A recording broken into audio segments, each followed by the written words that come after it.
All right, there we go. Greetings, peace and love, family. I wanted to connect with you guys and share another video, not as long, but just as impactful.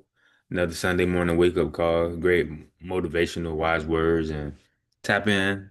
If you hear something encouraging, have a conversation, hear something that you weren't informed about, or just needed some motivation, inspiration to just talk about how can we encourage and motivate ourselves. That's what this space is for. So let's check it out.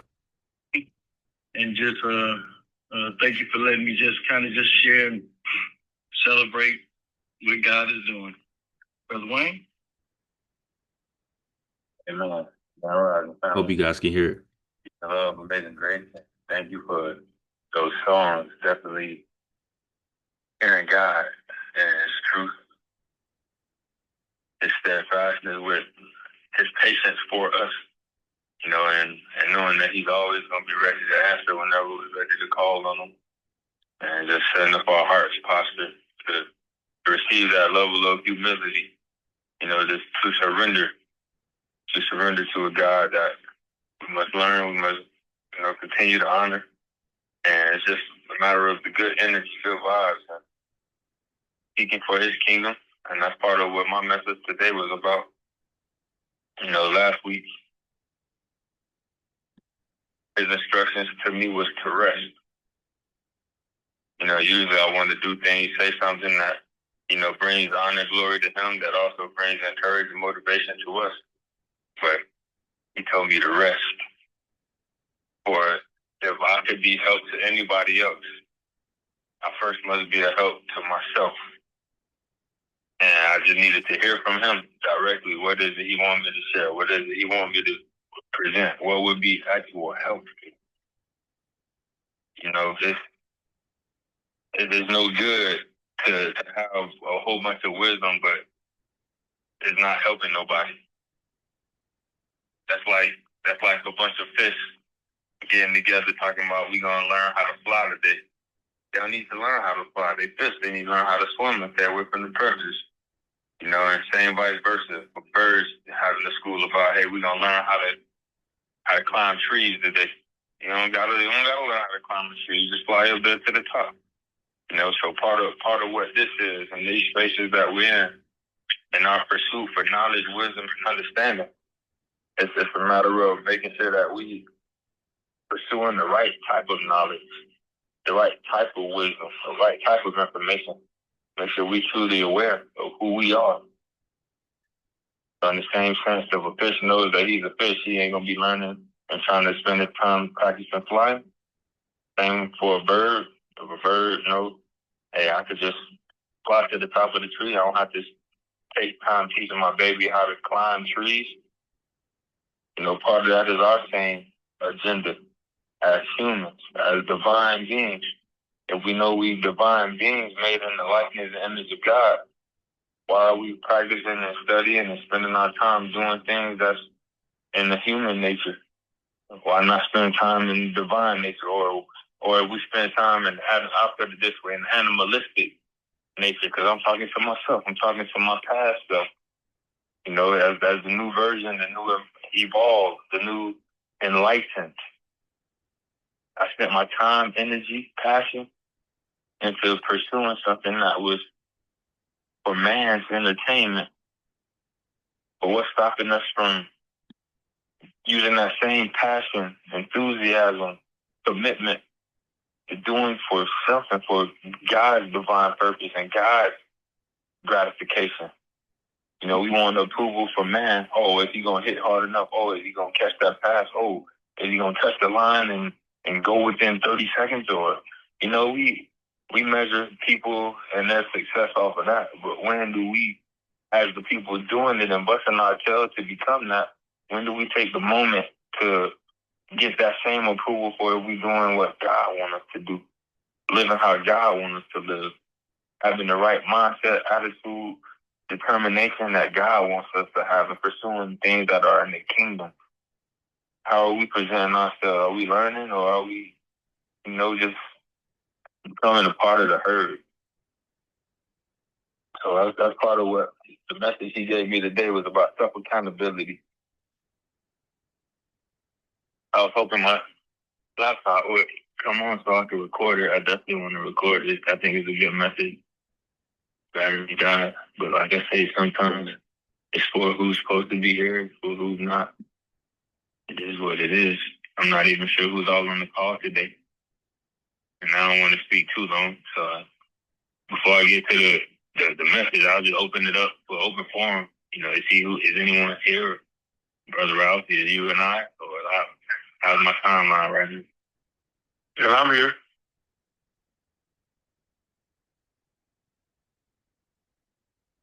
Yeah, I'm here too.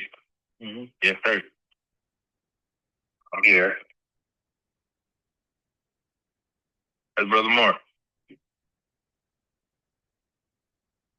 All right, well, that's good. I can keep it going then. Even it's enough people here, even though my laptop, I got to let that charge up. I didn't know it was like that. But in regards to the message that I prepared today, it was about self-accountability because this was something I was challenging myself with. For the past 3 days, I was like, hey, I'm going to get up. I'm going to get up, go run. Get up, go run. Get up, go run. But then, you know, the baby here, I got my wife here. So I was like, do I even want to get up? And that's part of making those tough decisions. You know, discipline. Will you be disciplined to turn down the discomfort or to turn down the comfort that you're in to do something that might make you uncomfortable for a greater purpose, though? And the greater purpose may not be given to you at the exact moment. So the reward may not come immediately, but still, are you willing to, you know, do what it takes in order to put yourself in position to receive what God has in store for you? So always, probably one of my favorite people in the Bible is Joseph. You know, to be thrown into slavery, to be thrown into prison, and to still know that God gave you this vision that this is going to come true, but to know, hey, this is what it entails before you get to that final destination. You know, are you still willing to be faithful to God? Same to Job's degree. And all of us, I believe that's the standard of the merit of a man that we desire and strive to become. You know, how does God view us? Is God someone who could brag on how we kept our faith 200, 300, even 6,000 years later? You know, can we be the witnesses in other people's lives? And other people witness to our lives, like, man, that brother was on fire for God. I know he was, I can't even remember what he did for a career, but I just know he helped people's lives. And, you know, is that what people think about us? And, you know, is our standard still based on, oh, well, yeah, he played football, he played for that team, or, yeah, they played basketball, or they, you know, made music, or, you know, well, yeah, he's worked at the port. You know, what do people remember about you? About you. And that's what God is calling us back to. And when I mean self-accountability, I'm getting to the speech, man. It's just what God put on my spirit. You know, like I said, I was asking him what would be something that's helpful to share.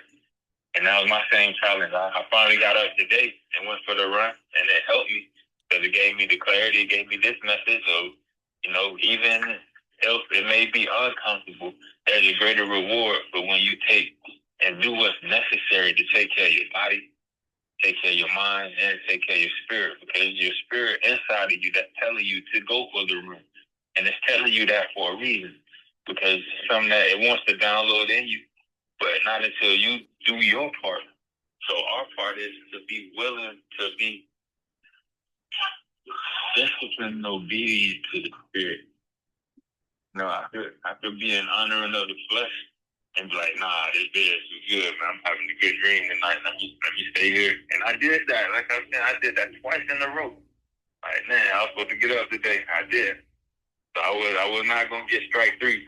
And part of that accountability is, you know, taking it for when no one else is watching. Now we're gonna get to the speech. Let's go ahead and take the time.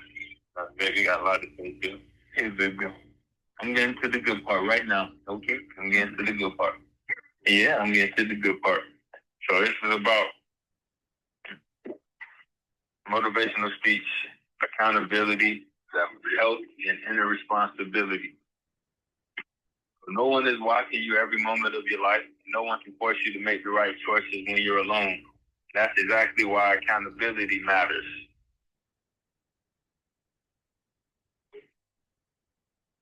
Spiritual wisdom across cultures teaches the same truth. So change begins within.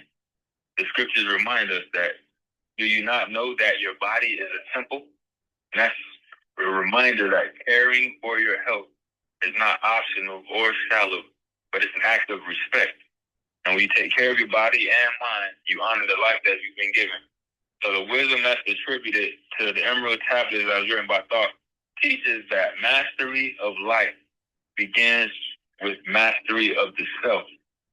It speaks of discipline, balance, and understanding that no external force can elevate you unless you choose growth from within. I'm going to say that one more time. It speaks of discipline, balance, and understanding that no external force can elevate you unless you choose growth from within. So in other words, no one can live your life for you. No one can force you into wisdom. So self-accountability means doing what is necessary, even when it's uncomfortable. It means choosing rest over burned out, movement over laziness, clarity over excuses. And the scriptures tell us that faith without action, faith without works is empty, is dead. So belief alone is not enough. What matters is what you do when no one is demanding it from you. So that's part of what my whole situation was with myself. I used to wake up every day faithfully as early as I needed to because it was obligated. It was mandatory. But when do we love and respect ourselves enough to do it when it's not mandatory and obligated? You know, when do we have that same love and passion because we know what we're doing is to heal and love and care for ourselves? And that's what I'm switching the gears into. So self-accountability means doing what is necessary even when it's uncomfortable. What matters is what you do when no one is demanding it from you. So the Emerald Tablets also speak of cause and effect, that every action creates a result. So your habits today shape your strength tomorrow. When you avoid responsibility for your health, the cost shows up later. When you take responsibility now, the reward is resilience, confidence, and inner peace. So you should not take care of yourself because someone is watching or because you are aware. Aware that your body carries you through this world. Aware that your mind shapes your future. Aware that discipline is not punishment, it is protection. So true freedom comes from when you no longer need to be forced. When you act from understanding instead of pressure. When you hold yourself accountable not out of fear but out of respect for who you are becoming. And that's what awe is. That's the beginning of Proverbs. The beginning of knowledge and wisdom is fear of the Lord. That's this same type of fear where you have the awareness and the understanding. You know, you have a respect for the Most High, but out of respect for who you are becoming. So true freedom comes when you no longer need to be forced, when you act from understanding instead of pressure, when you hold yourself accountable not out of fear, but out of respect for who you are becoming. And as ancient wisdom and spiritual truth both teach us, the power to rise has always been within you. So choose to care for yourself, choose responsibility, choose growth, but no one else can make that choice for you. And that was my message right there. How it's within you. The kingdom is within you.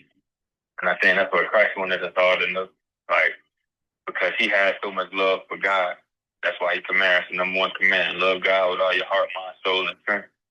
And equally, the most important command is love your neighbor as yourself. So we all embody the spirit of Christ, loving God with all our might and asking God to guide our steps, our actions, and our decisions. And our character ultimately would become like Christ because we carry the essence of God and divine nature. And what Christ's message was is to take care of that temple that can receive the Spirit of God. And that's how you build the heaven on earth, because we've been given opportunity to be placed here on earth. Your soul has, in this flesh. But what will you do with it now that you have free will? Amen. Amen. On behalf of Empire for the Youth, Mastermind Consulting Group, as an ambassador of peace and love, thank you for allowing me to share the Grand Rising family. Any feedback, any comments, anything else there that stood out to you? Yeah, so that's for this video as well. Any comments you want to post? Hey, Brother Wayne, why don't you tell us content about this subject? Or I got this question that has been unanswered. Any questions you guys may have, send it to me so that way I could give you some answers or do some research so I could get informed and learn as well. That's what it's all about. How can we grow? How can we learn? How can we make this world a better place? So once again, on behalf of Empire for the Youth, Mastermind Consulting Group, as an ambassador of peace and love, thank you for spending some time with me so we can grow and learn together.